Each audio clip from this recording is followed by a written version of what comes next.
Rusija, oblast Kaluga, selo Zborovensk. Katedrala Djevice Marije.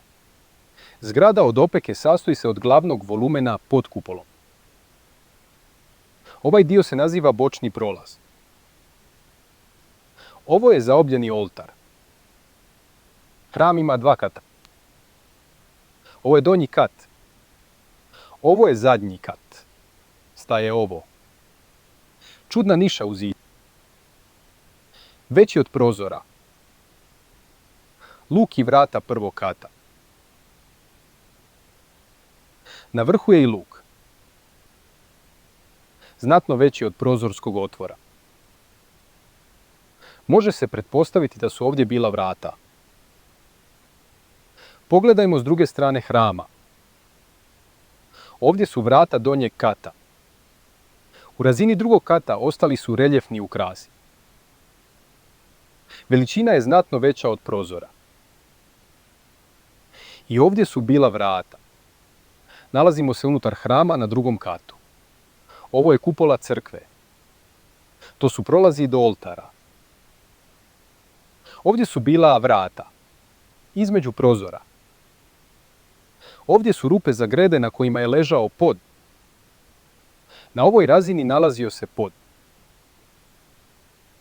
S druge strane nema prozora. Tamo je crkvena kapela. Ovdje su bila vrata. Ovdje je šav između cigli. S desne strane je zid, s lijeve blokirana vrata. Između opeka nalazi se šav. I ovdje je isti šav. Redovi opeka s lijeve i desne strane ne odgovaraju po visini. Postojala su vrata koja su se širila prema unutra. Izvana luk nije tako širok. Usporedimo sa suprotnim zidom. Ovo je granica blokiranog prolaza. Šav između opeka je jasno vidljiv. Blokirali su ulaz. Ova blokirana vrata iste su veličine kao i vanjski luk. Širina luka izvana i iznutra je ista. Zašto napraviti vrata jedna iznad drugih? Nezgodno je. Nejasno je gdje su bile stepenice.